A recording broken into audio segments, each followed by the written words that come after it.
good though. Your knees are staying nice and still. Your lower body is very quiet. That's what we want. We just don't want to get those hips involved in the putting stroke. Ball back in my stance. When the ball's back in my stance, what have I done to that golf club? I've de-lofted it, right? So I've closed it down, so I've made it a lot stronger loft. So is the ball going to come off higher or lower? Lower. Lower, exactly. Moving that ball forward in our stance, what have we done? Lofted the club, right? So now the ball's going to go higher, okay? So I'm going to let you... All right, Clark, we got the ball forward in our stance, right? A little open club face action there. Stance a little open. Which hole are we going for? This first pin here on the right? All right, let's see it. Good out. Very good. Open club face. Helps us kind of cut underneath that golf ball and launch it high in the air and land softly on the green, right? Nice. Very good. You guys are going to be masters of bunker play after this. Great shot, Grady. Very nice. Move the ball back in our stance. Let's see if we can hit some low shots, okay?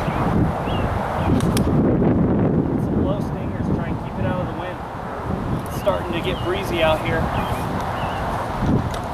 Wait, with this breeze, we want to hit it high. Right, with a little wind behind us. So if you want to hit it high, what are we going to do? Move it forward. I think you guys are starting to grasp the principles and the laws. It's ball flight. So fun to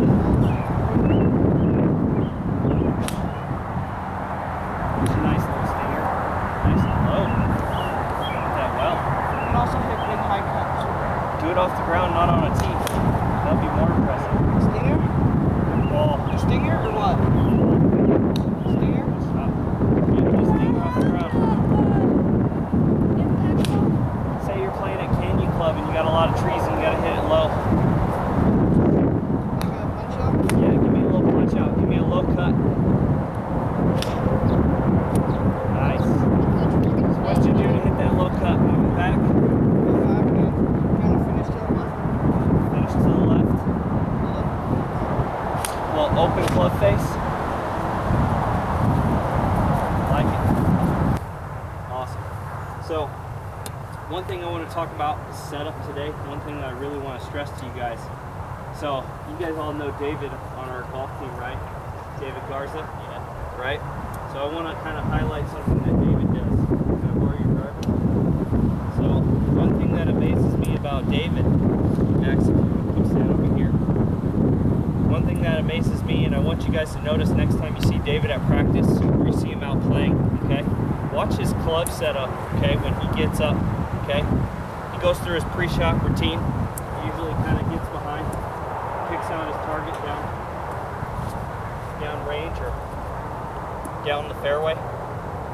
David always starts with his feet right close together, lined up with the ball. Takes one small step forward and a big step backward, and then he gets it comfortable. Where's that ball positioned? Towards the front. And then from here, okay, I really want you to think of angle of approach, okay, as well as where we're kind of hitting that ball and making contact with our swing, okay?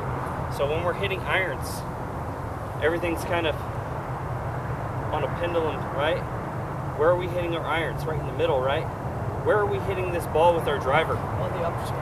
On the upswing, right? So we're trying to lift that ball and launch it up in the air, correct? So therefore, we're playing the ball forward in our stance. Same thing kind of goes for when we're trying to hit a low shot, right? We're going to play it back in our stance. We're going to drop that club face a little lower so we get that lower ball flight, correct? Do you guys ever try and hit the ball low off the tee? When do you try and hit the ball low off the tee? Into the wind. Right, when it's windy out. Maybe if you've got trying to get some roll on the ball, it's a good time to move it back in your stance. So a lot of this is kind of preference.